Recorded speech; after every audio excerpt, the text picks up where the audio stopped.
think I had an encounter with a skinwalker or a wendigo. I live in Utah and I'm pretty sure I saw a wendigo or a skinwalker. I know it sounds strange or crazy. I don't really believe in those things and I'm usually skeptical when it comes to the paranormal.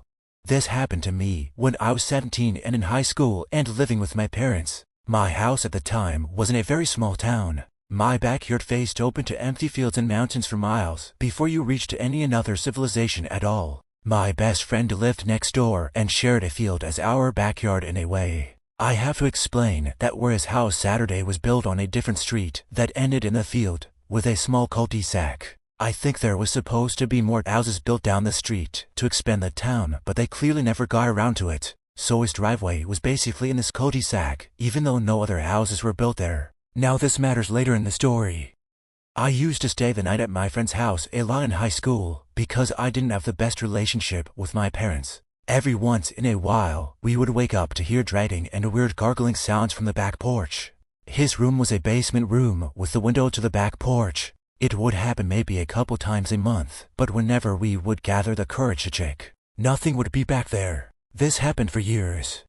One night haunts my friend and I to this day. My friend was getting ready to move, and we would stay up all night playing games and watching movies. We then decided to go for a drive and listen to some music and vibe. So we hopped in his truck with high beams and swung out of the driveway, turning them on towards the field to use the roundabout. The light illuminated this thing.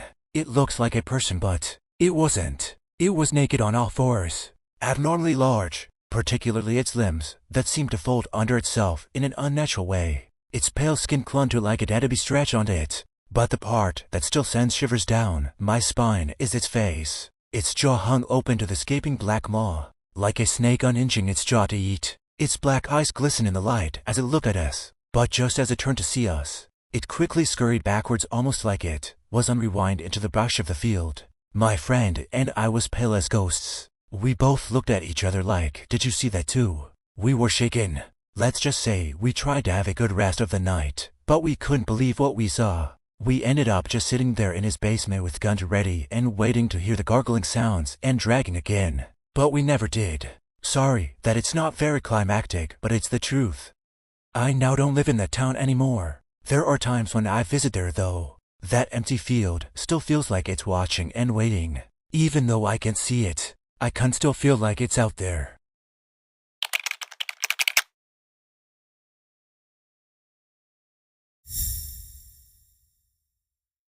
I have spent the past 2 summers guiding canoe trips in Lake of the Woods in Minnesota/Manitoba and have had a few run-ins, and heard many stories from other guides about their experiences. The Ojibwe have lived in this area for thousands of years, and there are many places that we can't camp on because they are Indian reservations. I have heard this area referred to as Wendigo Country, and there are multiple places named after it, like the Wendigo Islands, for example.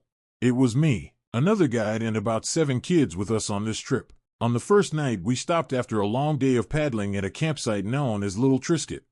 We had one camper with us that was somewhere on the autism spectrum and had big communication issues. As we were making dinner over the fire, he seemed to notice something in the woods behind us. He kept saying things along the lines of "Who is that man in the woods?" and described it as a tall, skinny man that was all white. We assured him that there was no one there, so we did a head count to make sure all the kids were present.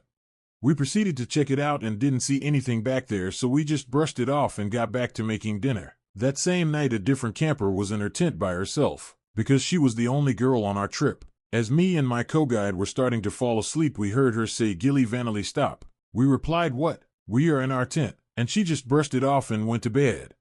In the morning, we asked her what was up, and she said that something was shaking her tent and she thought it was us. It wasn't a windy night. The boys were all in their tents, and we were in our tent as well. When we took her tent down and took the stakes out, 2 of them were completely bent at a 90-degree angle. We tested out the flexibility and we couldn't get the thing to budge back. I've been in some crazy windstorms out there, probably with winds around 30 to 40 miles per hour, and had never seen a stake bend like that. When we left Little Trisket and the weird stuff stopped happening, we had an awesome trip. When we got back to base camp, I talked to another guide that stayed at that same campsite the night after, and without me saying anything, she said there is some sort of big white creature at that campsite. She told us that she was going to the bathroom way back in the woods and thought that another camper had accidentally came to her bathroom spot and ran away, but when she got back everyone was there and no one had left the fire in the time since she left. There are much scarier stories and experiences other guides have been involved in with these spirits up here. This was my first and hopefully I won't have any more. We try to treat the wilderness, the spirits, and the native culture with utmost respect. This makes me feel safe, at least in my mind, from these spirits, as almost every other story I've heard has started off with someone disrespecting it or claiming that they don't believe it exists.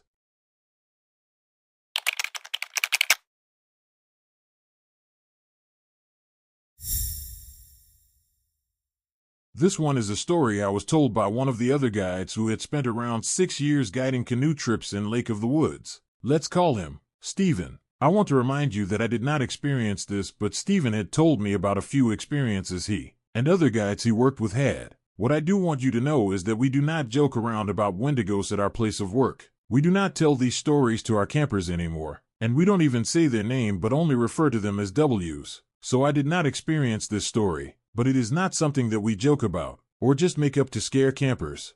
I am not an expert in Wendigos or Native American or Canadian culture by any means, and I hope not to offend anyone, but the knowledge that I have on them has been passed down by guides and their experiences. One detail that I should explain before I tell Stephen's story is that a definite way to tell that you are seeing a Wendigo is if the animal or creature has two bright glowing red eyes. One summer about 5 to 6 years ago, Stephen had a couple encounters with a Wendigo. His first encounter was on an earlier trip in the summer where their destination was into Shoal Lake. It was a 6-day trip which had about 60 miles of paddling and one portage, which means taking your packs and canoes over land into another lake and then into Shoal. On day 4 they were portaging back out of Shoal through a portage called Dead Man's Portage. Sounds made up from some horror story, but the portage from Lake of the Woods into Shoal is called Dead Man's Portage. No idea why they call it that, but it's quite fitting. There was a campsite that is pretty frequently used about half a mile from the portage. We just called this campsite Dead Man's. Stephen and his trip left Shoal Lake aiming to get through Dead Man's Portage and stay at the campsite right after it. It's a little long, but a nice highway of a portage without too many ups and downs. I believe the Canadian Park Service even clears out this portage, which may be the only one that is frequently maintained in Lake of the Woods. The short paddle from the portage to the campsite is just a surreal, beautiful paddle. It's through a little inlet/stream with 10 to 15 foot high cliffs on both sides covered in moss and beautiful cedars. Stephen and his group got to the Dead Man's campsite, and later on, just before they were going to bed, they discovered they left their sleeping bags packed at the end of the portage. It was around 9 p.m., so it was getting pretty dark by this point. Stephen and a camper set off in a canoe with their headlamps to quickly retrieve the bags. The paddle took them about a half an hour, and at this point you could really only see what your headlamp was shining on. They grabbed the pack and started to head back. Shortly after leaving, Stephen started to hear loud splashes of things falling in the water trailing behind him. He dismissed it at first because beavers are pretty common in this area, and when they slap their tails it sounds pretty identical to a huge rock being chucked into water. But the splashes kept going, and were right on his back as they kept paddling. Stephen looked behind him to see a huge rock around the size of a basketball come flying at him and land in the water at his side. They began to paddle like crazy to get back to the campsite and away from whatever was chucking these giant super heavy rocks at them. Stephen looked back between paddles, and on one of the cliffs about 15 feet up he saw two distinct red glowing eyes on top of it. The rock stopped coming at them, and they made it back okay. The rest of the trip went along nicely without any other encounters, but I never felt great about going through Dead Man's Portage, and I always triple check that I don't leave any packs there when I do.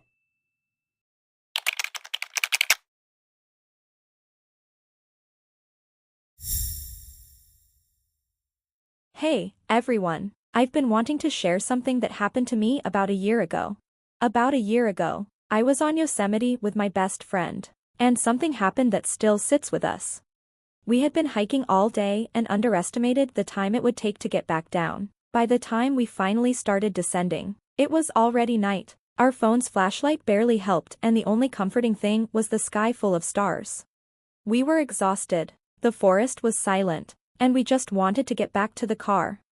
As we got closer to the end of the trail, it was around 9 p.m. My friend suggested he would run ahead to the parking area to grab the car.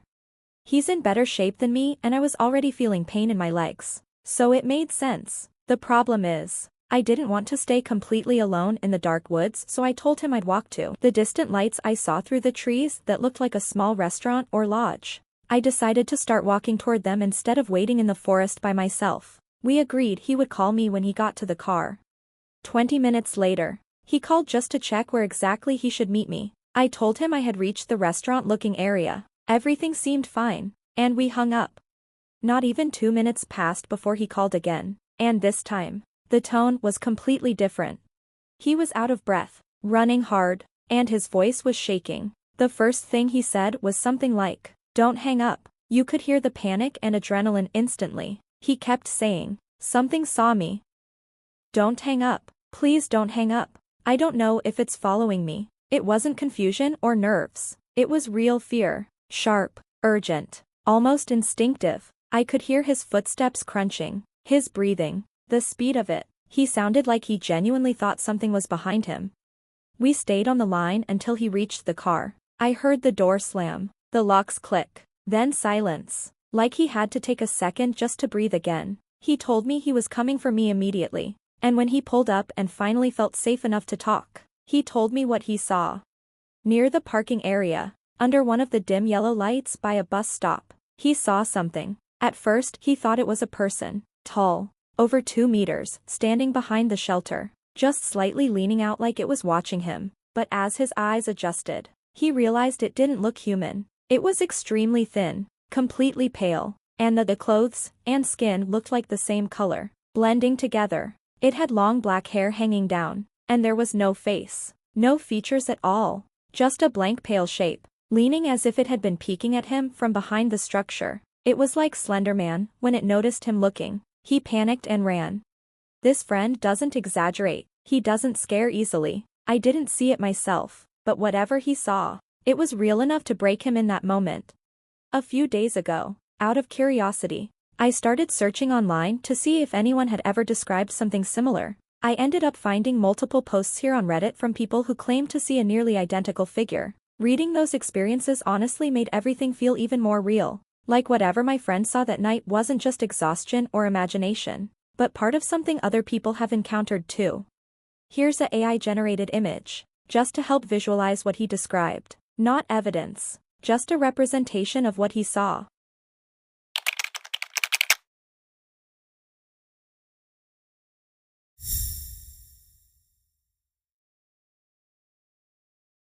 I would like to make my story known to others that have maybe experienced what I have, or if you haven't, don't take this with a grain of salt.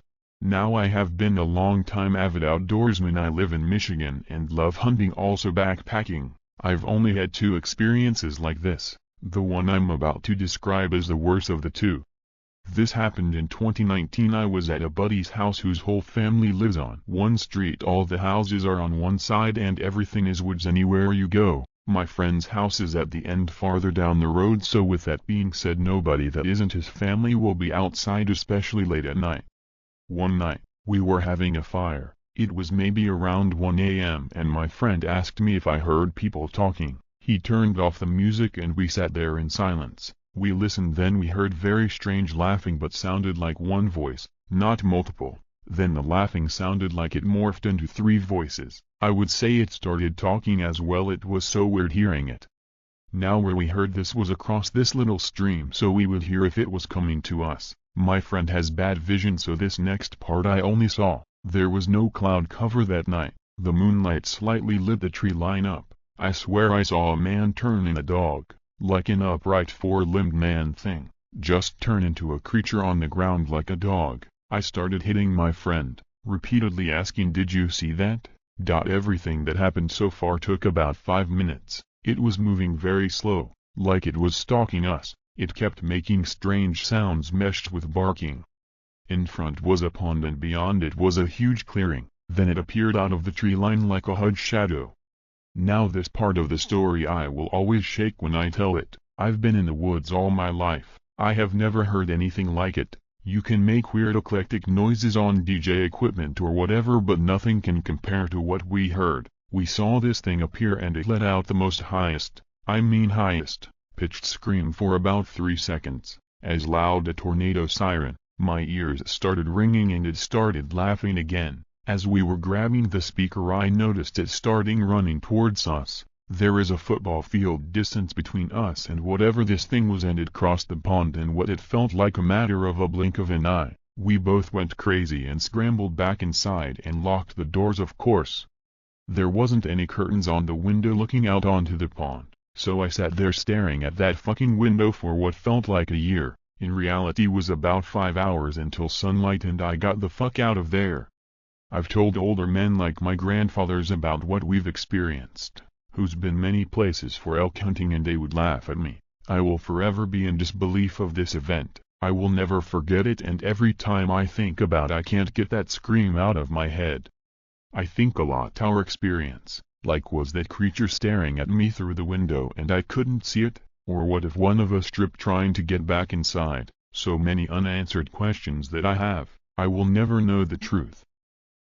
If you liked this video, please like and subscribe for more content. Also, please feel free to share your spooky, scary experience in the comment section.